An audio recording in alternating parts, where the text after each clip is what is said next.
Here we go. So I'm going to pray us in. So I'm going to place my hands on my heart, take that breath of love and gratitude. So grateful for this opportunity to come together to be the two or more who are gathered in the name and the nature of love. Grateful for our willingness to have open hearts and open minds. Grateful for our willingness to shine the way any and all blocks to love by living the teachings of A Course in Miracles, by living the love, living the teachings of Jesus, and in whatever way that looks like for us. We're interested in removing the blocks, removing the judgments, and just allowing the love to remain. We ask that our earthly and heavenly helpers surround and support us during this call, all those who are here, all those who may listen later. We ask that they support the technology that we get to use to come together each week. We're so grateful for that. Grateful for the love and the blessings and the guidance that we receive from all of our divine helpers. And we're grateful that we get to share the benefits of the divinity, of the blessings, of the awakening awareness within us with everyone because we're one with them. In grace and gratitude, we let it be. And so it is. Amen.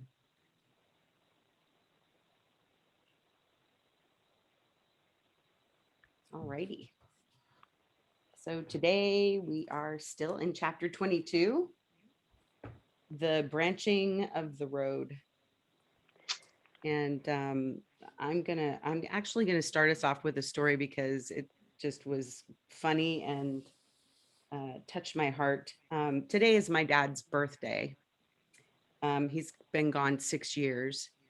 And for me, this reading began on page 444 of my text. And when he passed away, I saw 444 on the clocks all the time. And to me, it's just a reminder that your loved ones are near, the angels are near to help you. And so when I see those triple digit numbers, it reminds me of that. So I just thought it was kind of amusing that 444 was the page number that my reading started on. And then one of the first things that I did this morning after doing my lesson and my meditation was I went on to Facebook so that I could post the class time and all the reading that we're doing and stuff. And what popped up for me was um, a video of the gentleman that was the lead singer and writer in the 1970s group Styx, playing a song from the album called The Grand Illusion. And it was a song called You're Fooling Yourself. And the subtitle of that song is The Angry Young Man, which my father was definitely an angry young man. So I had to preface it by that whole story of little grace-filled blessings and God moments that started my day. So so where I will start us in the reading then is the last paragraph, paragraph 7, where he says, hold out your joined hands and touch this heavy seeming block, and you will learn how easily your fingers slip through its nothingness. It is no solid wall, and only an illusion stands between you and the holy self you share. So I don't know, it was a divine combination for me this morning. So that's where I'm starting. And if I could just interject a moment, I'd like to be able to do that. Yeah. I'd like to thank everyone who reached out to me this week with prayers and kind words and just greetings, and I really appreciate it. I live here by myself, and I don't have any family around me, and I don't have many friends, so this group has kind of become my family. So I just really want to give a heartfelt thank you to everyone who contacted me. It meant a lot to me. Oh, Deborah, thank you. We love you so much. We're so grateful that we can hold space for you and know that there's healing and ease and grace in the fracturing of your hip. So, yeah. Thanks, Linda. Yeah, you're welcome. Who else? Excuse me, who else would like to share? Linda. I'll take a stab at it, as usual. You know, the overall reading reminds me, and I think I've said this in this group before, you know, somewhere along the way, someone told me that Ken Wapnick was always saying, go the other way. When he had these moments of temptation to let the ego hijack and come from the wrong teacher, basically. So that's what this kind of implies. You know, look at this first paragraph. When you come to the place where the branch in the road is quite apparent, you cannot go ahead. You must go either one way or the other. For now, if you go straight ahead, the way you went before you reached the branch, you will go nowhere. It's kind of reinforcing to me that if you come this far, you're kind of getting woke, you know? It's like you can't quite unknow what you know now. So the whole purpose of coming this far was to decide which branch you will take now. The way you came no longer matters. It can no longer serve.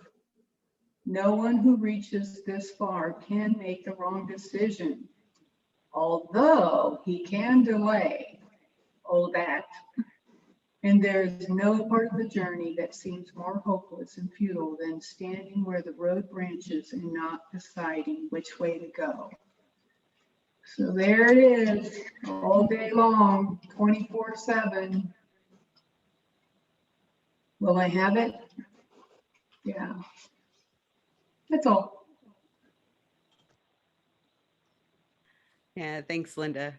Yeah, sometimes wish we could go back and take the blue pill instead of the red pill or vice versa. Like unknow what we know now so we don't have to be responsible for it anymore. Yeah. Carla. So, Oh, Deborah, go ahead, honey.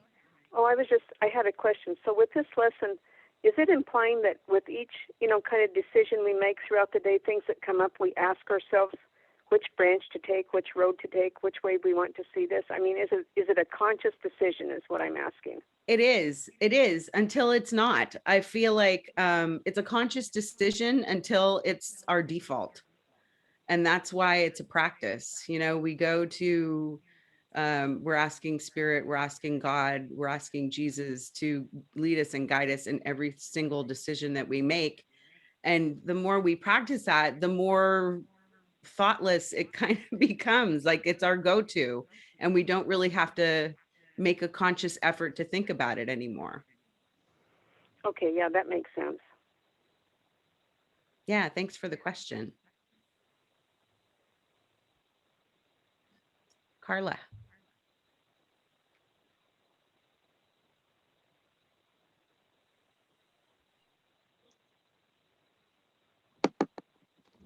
Okay.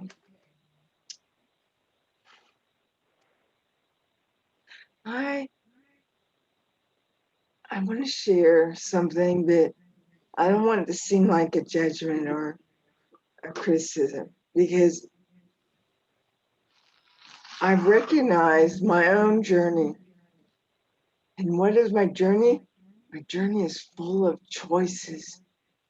That is our learning opportunity, is our choice. In the Way of Mastery, it says the power of choice is the one power that can never be taken away from you. So I had a conversation with my sister when she still talked several years ago, and she was like, what would you like to change about? And I'm like, I wouldn't change a thing. I would not change a thing, because if I changed anything in my past, I could affect where I am right now. And I like me. I like where I am right now. I am happy with all the challenges, all the whatever, because I chose it. We are given experiences as we ask, and we ask by our choices. We don't see, like I broke my leg over 10 years ago. I didn't go, oh, I'm going to break my legs today and I'm going to have the greatest experience of my life. No, but how I responded to the breaking of my legs, chose the next experience. Now, doesn't always mean the next one is going to be peaches and cream. Sometimes we have to choose it several times. And that's where when you reach that fork, you choose. And it says, I don't know where it says, but I think I'm the wrong page. But it says you can, okay. I think I found it. No. It says when you make that choice, you cannot go back and you go, ooh, and it's like even if you make the wrong, and there's no right or wrong really, but if it seems like you make a choice, I know I have it, but I'm not finding it. So, okay, we're close here. Here we go. It is but the first in second paragraph, the first line. It is but the first few steps along the way that seem hard, for you have chosen. Although you still may think you can go back and make the other choice, that is not so. A choice made with the power of heaven to uphold cannot be undone. Your way is decided. There is nothing you will not be told if you acknowledge this. Now, I have it somewhere that, I have out a market, but you can delay. And it says in the beginning of the course, I can go to that. I can find it. But the curriculum is decided really kind of in a way. Yeah, my beginning of my book is really battered. Really battered. I want to apologize, but I'm not. That's what it is. So this is a required course. This life is the required course. And each experience in life that we're given is a required course. Only the time you take it is voluntary. Free will does not mean you can establish the curriculum. It means only that you can elect what you will take at a given time. So we've decided we're here. I know it's true. We're here, whether we get it or not. Doesn't matter at time or whatever is no time, but truth, spirit, love, whatever you want to call it, it's all one. There's only one. Is gently guiding you in every experience, whether you see it or not. Love, you are love. Love loves you because you love yourself. It's like attracts like, whatever. But you are here in form. You're here in this group. Whether you know it or not, you are so beyond willing. Even when you don't feel willing, what it is the false self. It's something wanting to delay you from your path. Don't listen. Don't listen to the ego, even the body. The bodies have been around for how long, 1,000,000 years, and they've been trained through other lifetimes to respond to things like, oh, this spirit got to respond this way. No, even if you feel it, be kind and gentle with yourself. That is self-love. That is also allowing yourself to choose whatever you choose to learn, to remember who you are.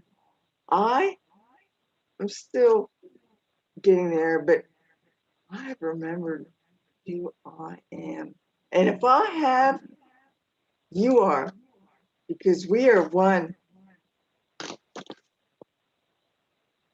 think I said that before, but Yeah, I'll say thank it. you, Carla. Who else would like to share? Go ahead, Amanda, the birthday girl, and then Franca. Hi, thank you. This reading just made me so happy. It was just one of those kind of more light-hearted ones for me anyway. That was easy to understand at the time I read it. Sometimes they're not easy. I just, the first couple of paragraphs I wrote in the margin, making decision to see truth, love, not fear. Mistakes can be left behind. So what I loved how it said, the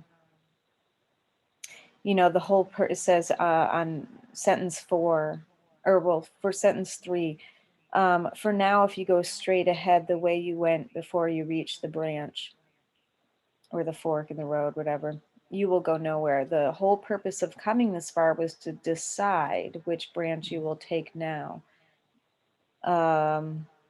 The way you came no longer matters. It can no longer serve. So that in that sentence there, I just thought about how, like it's like our mistakes can be left behind, our mistakes, or that's how that I took that. That was a relief. Felt like a relief.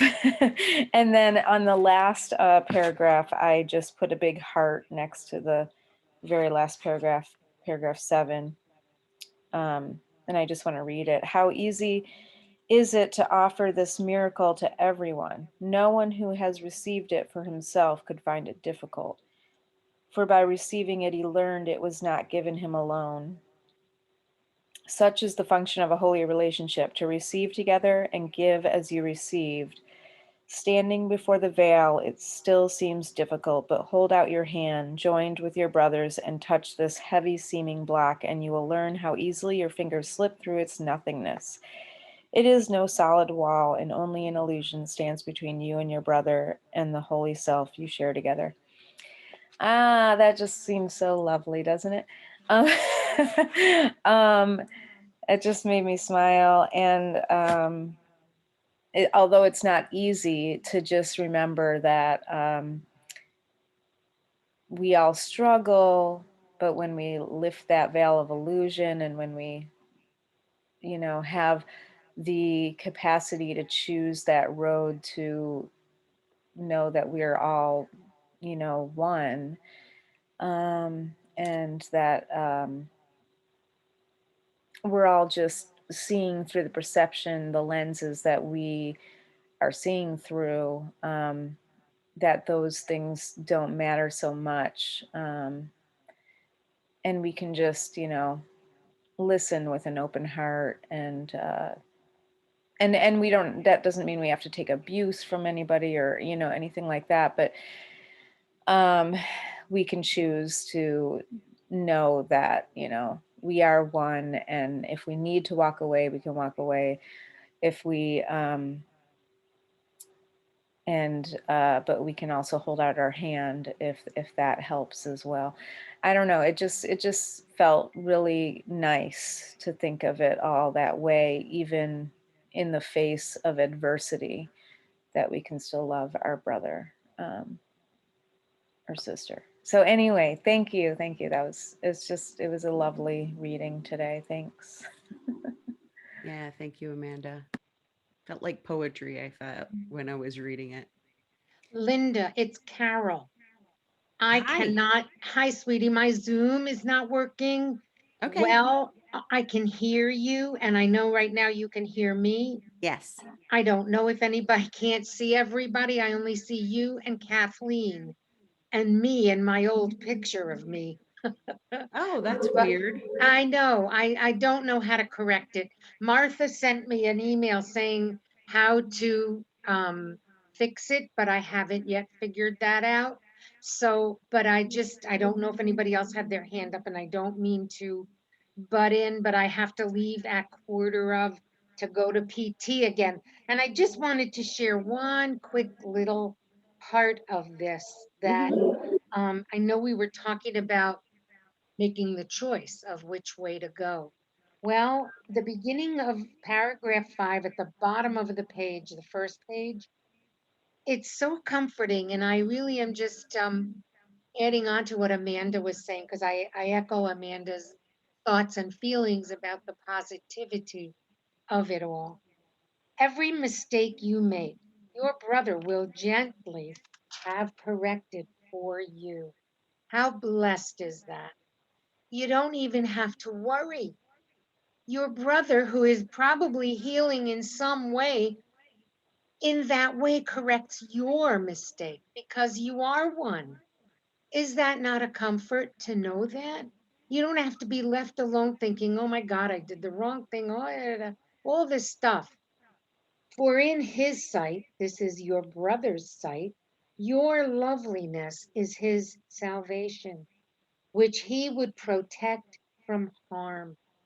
So even when we make the quote unquote mistake, there is a brother or a sister that is loving us and helping us, seeing our salvation and their own.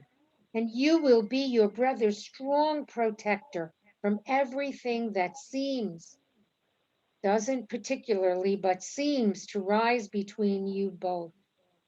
So shall you walk the world with me, whose message has not yet been given everyone. For you are here to let it be received. God's offer is still open, yet it waits acceptance. And there it is. The rest of the world doesn't even realize God is offering that love, that situation, that hope, that joy. But we have it into your hand, joined. Oh, from you who have accepted it, is it received? So we have all accepted God's offer, all of us. That's what makes us the light. Into your hand, joined with your brothers, is it safely given. For you who share it have become its willing guardian and protector. It doesn't even make a big deal about a mistake. It's just a mistake. It's a, oops, I should have gone the other way. I'll do that. I have that choice in the next instant. That's all I wanted to say. It is so positive. Thanks, Amanda, for starting us on that beautiful path of positivity. Yeah, thank you, Carol. And I suggest you reach out to GJ to help you with your The Zoom. Okay. Yeah. All right. Thank you.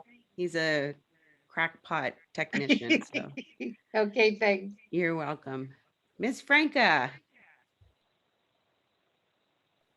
Hello, everyone. I think there's proof that we are one, because I could not believe the sentence that Amanda read. And that was the one that I wanted to highlight as well. Back in paragraph 1. Okay, the way you came no longer matters. It can no longer serve. And Linda, you referenced your father, and I lost my mother about 10 years ago, and we didn't have an easy relationship. And she died quite suddenly. And so much guilt came up after that. And now, you know, there are still times in my life when thoughts come up. It's not just when we have choices, it's not just as to behavior, it's to what we're choosing to think in the moment. And so I don't sit there and let it percolate any longer. I recognize that I made mistakes I let it go, and I replace it with gentleness and love. So I'm so, so grateful for that. And so that really stood out to me. And then Carol spoke about the light. And another sentence that I loved was in paragraph 3 at the end, 7. The love of Christ will light your face and shine from it into a darkened world that needs the light. And so even though we may think we're not doing anything special, even if we're just taking a moment to shine the light, like by being kind, by showing interest, by being patient, all those little things mean so much. So we can all contribute in a positive way without, we don't have to write a book. We don't have to do these big things. We can just shine our light in small little ways each day. So that's all I wanted to say. Thank you. Yeah, thank you, Franca. Yep, we can't all be the Dalai Lama or Oprah Winfrey or whoever, we just shine our light in our own way. Penelope. Hello, everyone. I'm muted. Yeah, I love everything everyone said so far. And it just feels so empowering to have these things said and to be reminded, and to it just really helps me to stay focused and stay to keep empowering me with the willingness to keep going forwards. And particularly, so like today, I mean, I'm one of, I think there's 4 of us on the call today that are in the Stop Playing Small retreat. And so like today for me, it's like I'm really, really tired. And so I'd actually just been sleeping before I came on the call. And I've got really frustrated today. I'm trying to do some technical stuff. And it's like, I just got so frustrated because it's like, I've probably been doing it for 2 hours and just feel like I'm getting nowhere. So it's actually nice to come on the call and then come back to this place of love. The lines that I'm picking out, and I just feel like these lines are so beautiful. So I'm in paragraph 6, and it's starting at line 5. Those who would let illusions be lifted. And first of all, what came up for me is those who would be willing to let illusions be lifted. It's that willingness again. From their minds are this world's saviours, walking the world with their Redeemer and carrying his message of hope and freedom and release from suffering to everyone who needs a miracle to save him. It just reminds me there that we are the light of the world. And it also feels, again, so empowering to read those words, to know that whatever I do, everyone else is benefiting from it. And again, it's just another reinforcement to just keep doing what I'm doing and not to give up. So thank you so much, everyone. Yeah, thank you, Penelope. Yeah, Melita, go right ahead. And then Lesley, I think you had your hand raised. And if you guys use the raised hand thing, I think it's in reactions, or it might be in participants, depending on what version of Zoom you have. That can be helpful because there's 20 of us on the screen now. So you're a lot smaller than y'all used to be when we were a smaller group. It's easier if you raise your hand, I can see you better, and I don't want to miss anybody. Okay. Yes, I will do that. Thank you, Linda. Penelope, I had the same paragraph, the same lines, number 6. I'm in the Stop Playing Small also. And I read this a week ago and I thought, oh yeah, that's good. And then I read it this morning and I was like, oh, so good. It was a whole different reading, 5 days later. Because I do feel like this is a branch. I'm out in the branch in the road.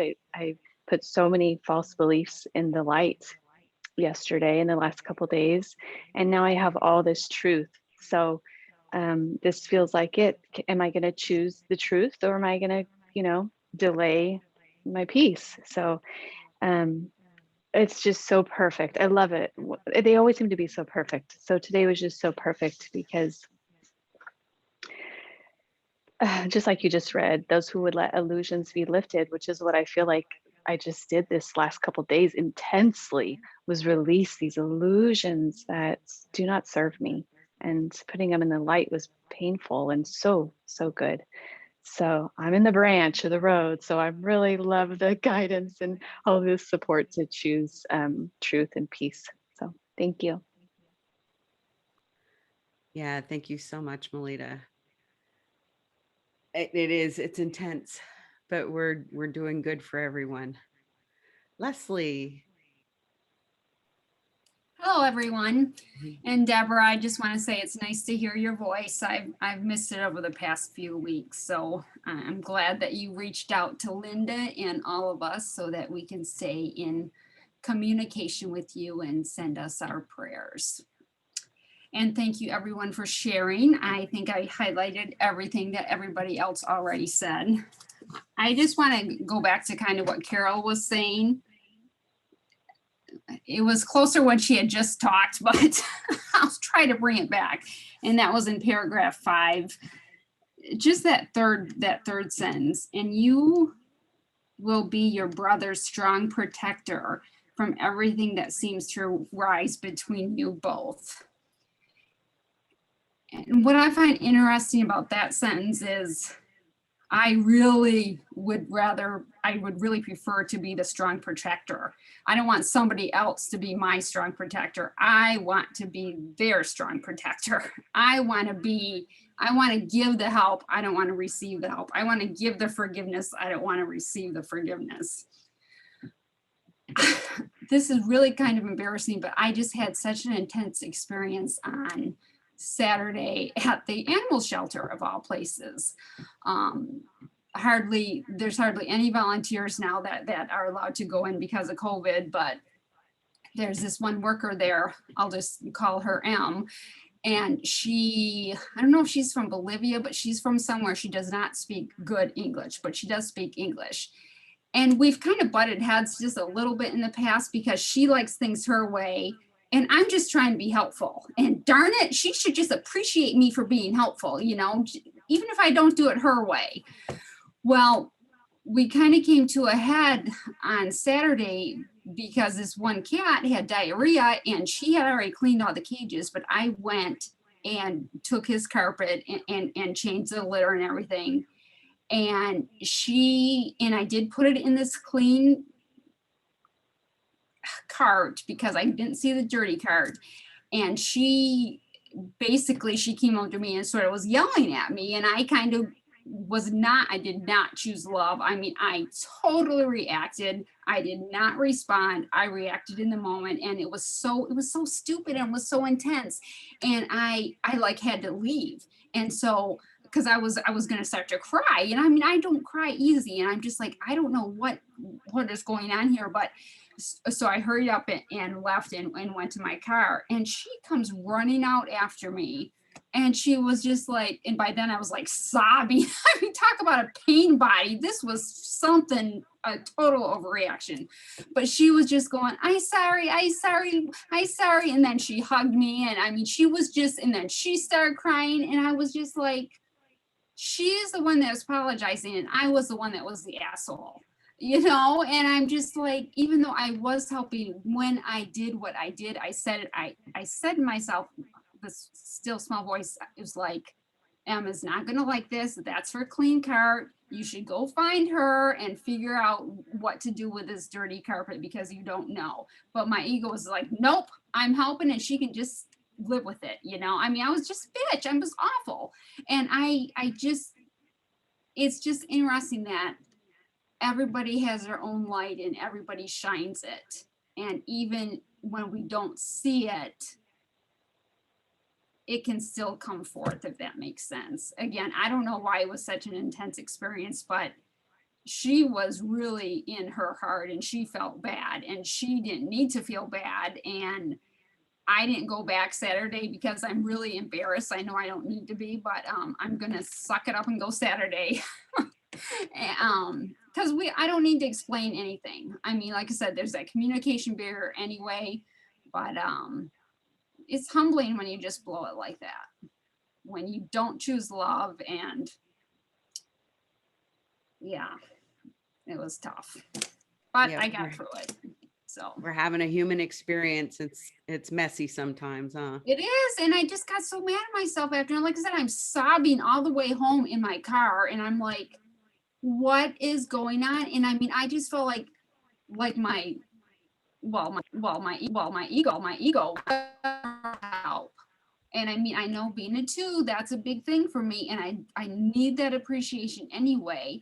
And the fact that not only did I not get appreciated, but I pretty much got slapped in the face, you know, and we had been having a little bit of headbutting anyway, and I hadn't addressed it. And I'm a very direct person. I like to clear the air, and I just blew it. But there will be another opportunity. Darn it, I failed that test. You didn't fail because you noticed and you're doing better. You're doing better. Thank you, Lesley. Yeah, I just, when you were talking, I'm like, yep, having a human experience is messy, just like the diarrhea that the cat was having. All right, I'm not sure if Ted or Kathy had their hand raised first. Miss Kathleen or Ted? Ted, you can go. Either way. Well, hi, everyone. On what Lesley was saying, it really something that, I mean, it's as fresh as this morning. As I guess some of you know me, some of you don't, but tomorrow will be the 26th year since I had a wife that passed away. And when Linda, when you were talking about your dad in the 444, I was holding my wife when she died, and I looked up at the clock and it was 5:55. And so I understand what it means when you look, for me now, when I see the numbers 555, and you know, a lot of times on TV or things, when they don't want it to be a real phone number, they use the 555, and you know, so I get a lot of reminders. But I wanted to just say I understand how that 444 works for you, because 555 works for me. But I am happily married, and having a bump.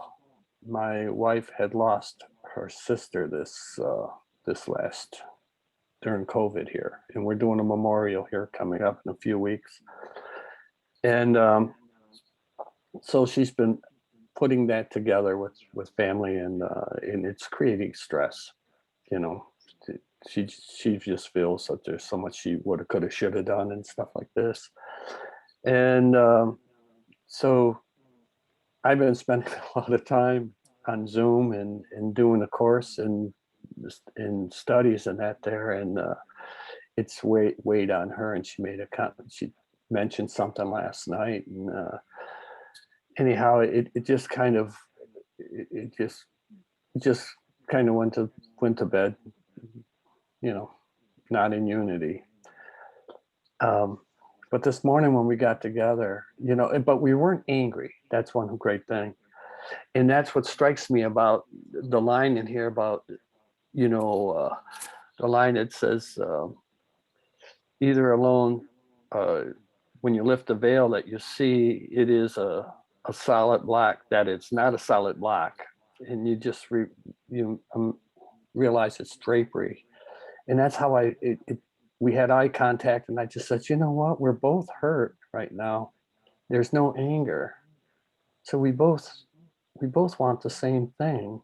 And then when I read this, reread it today, and I came to that, and it just struck home that's what it means. You know, if you put the wrong emphasis on on what is separating you, from anyone, for that fact, or me from anyone. That within, it usually comes from the heart, that, we're both suffering from hurt. And once you realize that, it's so much easier to go in and reconcile and grow. So I hope that made sense. Yes, it made perfect sense. Yeah, thanks for being willing to go first, Ted. Kathleen. Lesley, can I refer to what you were saying? Yeah, when you were talking, I just was thinking about that paragraph 5. Every mistake you make, we're all there correcting your little boo-boo for you, because in our sight, your loveliness, is just shines out from you. And you can see how that is true for all of us, helping each other to correct our errors and just to see them as, oops, oh yeah, the Holy Spirit's going to take care of the consequences of this. I got to move. Because it seems like the faster we let go of it, the faster our peace comes back. But the other real use of it is to find out what negative beliefs about ourselves we're still holding on to, which is, I think, what Jennifer is talking about, right? So, and we can go after those negative beliefs when they're triggered. Like, what is it about yourself that you were crying about, and what am I crying about when I'm grief stricken? And where in the past can I let go of negative beliefs? Like for me right now, both in my peer counseling class and in here, is letting go of beliefs about aging and getting old, especially beauty and women, beauty, aging, and women. There's a whole host of crap in there about old people not being wanted. They should die. They shouldn't dance. They shouldn't want sex anymore. They should, on and on and on and on. Oh God, I got to have surgery. I just canceled my surgery on my eyelids. I'm gonna have this flap of skin taken off. And I was talking about it in my Course in Miracles group last Friday. I'm like, I'm canceling it. No, first of all, I said, I'm having surgery. I was going to have surgery to get this flap removed from my eyes. And this one guy, so funny, he's like, oh, thank God. So it just really made me laugh. I'm like, I'm canceling it. It's ridiculous. And so, that inner beauty, this whole section, every time he talks about holding hands with someone, it's like the whole COVID thing. We can't touch each other, and it just like drives us insane. So I like how Jesus keeps coming back into using words that we can relate to, like light coming out of our faces, and Christ will light your face and shine from it into a darkened world that needs the light. So, we're all out there beaming. And then in my book study class, we're reading the 5th agreement, and it said in there, one of the worst beliefs we have is that nobody's perfect. We say to each other, it's okay, nobody's perfect. Well, that is totally wrong. I mean, like, we'll say a flower is perfect, the sky is perfect, a dog is perfect, but no, nobody's perfect. Well, we're taught since the time we're little kids that we are all perfect. You're perfect, just the way you are. You're part of God. So that's another belief that we got in there. Oh, we're not perfect, so therefore we can play small. So anyway, what the woman, I think she's gone now, but that same paragraph, that number 5, that really struck me. You're here to let it be received. Right in the middle of that number 5, we are here to let God's offer be received. Yay. So that's all we're doing. And then letting our errors go. About old beliefs. Thanks. Thank you, Kathleen. I appreciate that. Those were some great comments. And I have reflected as far as the whole situation. So I'm still reflecting. Yep. If there's more to learn, it'll come up. Yeah, right. Journal it. I resist that so much. I can't tell you. Kathy, is there something you would like to share, or were you just applauding? Well, oh, I thought in the reactions, I thought that hand was a hand. Oh, gotcha. But I don't.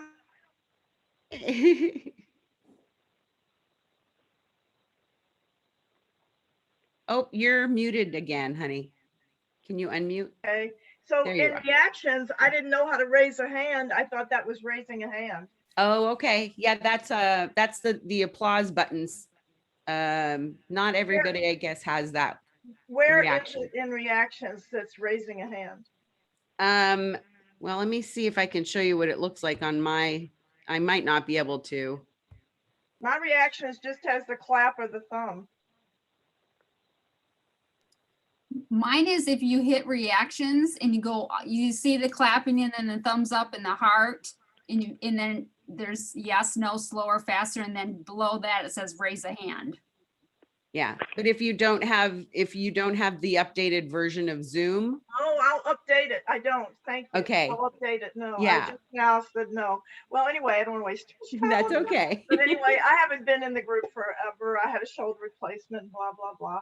But I wanted to say thank you for the WhatsApp use, because that really was wonderful. I got on WhatsApp and I saw it. I could see what everybody's reading. I could reach out to anybody in the group. It was just a wonderful use of technology to help me come back, you know. And yeah, I feel like everything everybody said. I came on to today to be kind of lift the veil for myself by exposure to the knowledge, and it certainly has worked. So it's great to be here. Thanks. Yeah, it's good to have you back, Kathy. It really is. Yeah, it's what I'm feeling called to mention too is how I know so many of you in this group are going through some really challenging times right now. And, you know, for example, Grace lost her nephew last night to suicide, and, you know, Deborah with her fractured hip, and I know Penny's been dealing with some stuff, and Melita's dealing with stuff, you know, and what Kathleen's been going through with her hip and with Paul. Like, we all have some really challenging things. Holly with her husband, Hamira. I mean, just every single one of us. And we can come here and shine the light through ourselves onto each other so that the rest of us can receive it. And that's what we're doing out in the world too. And I'm just so honored and feel so privileged to have all of you in my life in this way, that we get to talk about this teaching that we're, you know, striving to live, being that loving presence for everyone, and shining away all of those veils, all of those shadows, all of those dark things that we allow ourselves to hold our selves back with. So I just wanted to say that. So I appreciate you all. Grace, and then Carla, and then Nancygail. Oh, you're muted, Grace. Nope. Try one more time. Unmute. There you are. Thank you, Linda. I'm wearing stars this morning just to keep myself cheered up. Yeah, I found out last night about my nephew taking his own life, and it's pretty devastating. The whole family is just in shock. But, you know, I did feel like a really deep peace. And then this morning, just listening to the beautiful, loving group, sharing love with each other, it's just a fantastic home to come to. And I think normally it would have been very tough for me, but it's really helped me to just know that, well, this life is a dream, and Lee is fine. He's with his source right now. And so my concerns are for his little family and his teenage sons, and Spirit will guide me how to just be there for them. But thank you all very much. The peace that comes across the airwaves, and the love. It's just incredible. Yeah, thank you so much, Grace. And reach out in our WhatsApp group for prayers, or, you know, whenever, whatever you need, because I know the waves of grief, they come at the most Yes. inopportune times sometimes. Yes, yes. Thank you, everybody. You're welcome. Carla, and then Nancygail.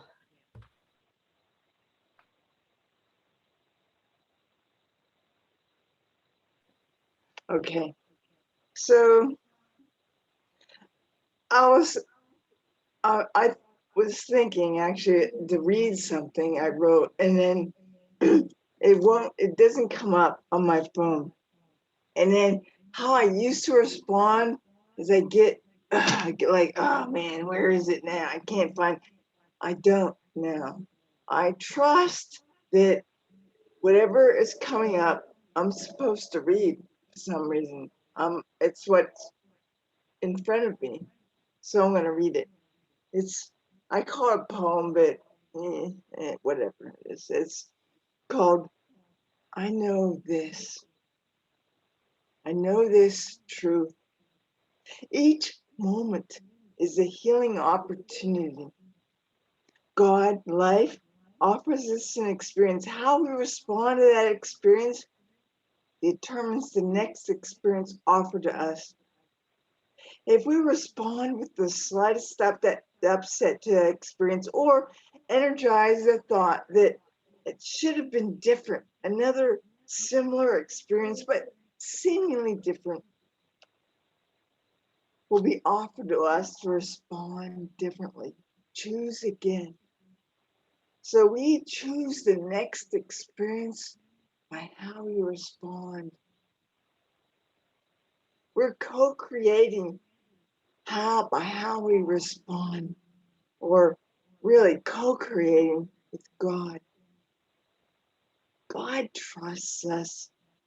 However long we take to choose love, however long we take to choose to remember. A miracle is a change of perspective. I am willing. I'm willing to trust life. I'm willing to trust God. I'm willing to trust the higher self. I know that each experience is only love, because love is all that's real. No matter how it appears, I recognize the meaning the mind, the ego mind, which speaks loudest and first, often offers us, and choose to see only the blessing, the love, the learning in each experience. This experience, my experience of what is, this experience of allowing myself to be carried, is such a blessing. I embrace it.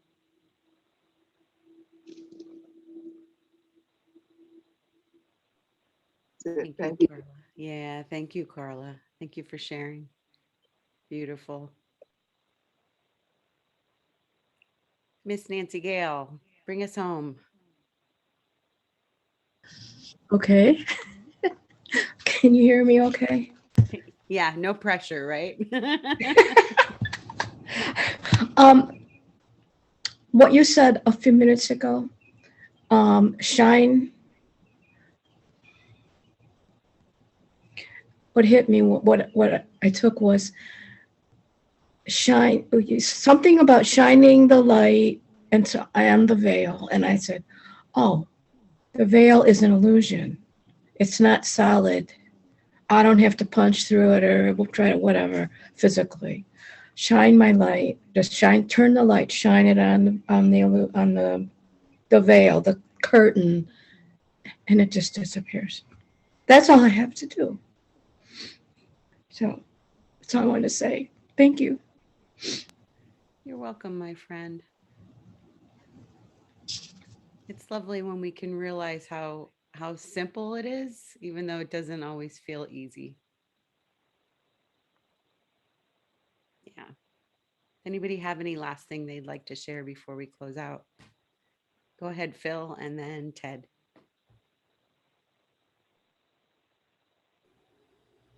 Hi, everyone, and thanks everyone for your share. I wanted to say happy belated birthday to Amanda, and I also wanted to say thank you to Deborah, because Deborah, you know, you reaching out, you are actually providing us the opportunity to be truly helpful. And thanks for doing that. And I think I was trying to hesitate sharing today, but I'm sharing because I want to bring it to the light. And it is in paragraph 1. I think Amanda started us, and Linda also started us on this.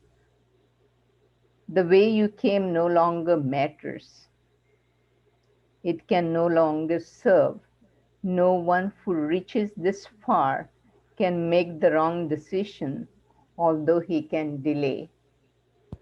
And I just want to share with you guys an example of that in how I have been how I noticed that what I'm delaying.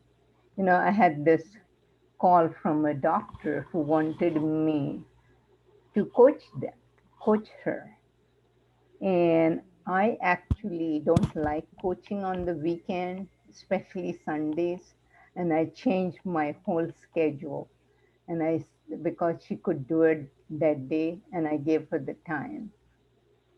And then last minute, she got call on the emergency, so she had to go to the operation theater. And so she sent me a message saying she can't make it because she's in the emergency room. And I had gone out for lunch and I wanted to be back home so that I would be on time for the call. And so I rushed everybody, the other 4 people, so that I could. And then, you know, something said, just check your phone. And I saw her message. But then, you know, others had left. And now what I'm doing is I am actually delaying because I'm just waiting for her to reach out to me, even though I have been getting messages, reach out to her. And I'm like, no, she canceled it. Let her get back to me. And so I'm bringing this to the light because I said, if I don't do it here, I will still delay it.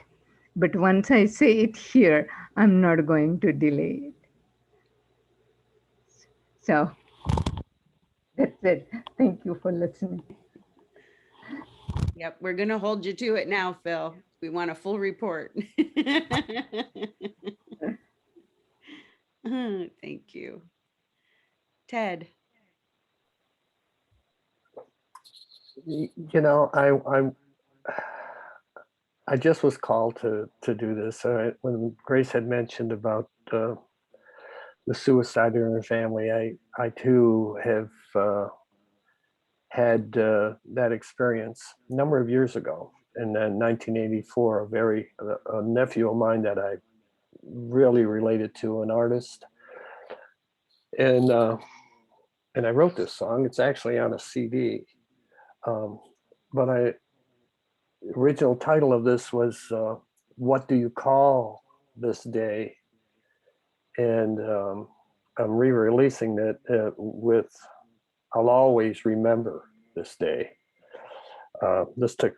This suicide was back in 1984.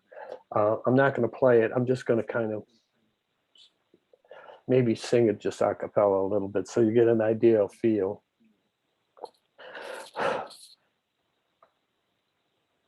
What do you call this day when a dove in flight has lost the way? Loved ones plea, it isn't right. The dove ascends into the night. Loving voices cry in the night. A prayerful call to a loving light continues to climb on tired wings. Still far below their voices ring. Higher and higher, still he climbs. Now just one voice is heard in his mind. The voice speaks out all it has to say. For silence and peace, he then will pray. With feathers frayed, far and high above the clouds, high above all earthly fears and doubt, takes one last look at an earthly plan, then comes to rest in God's loving hands.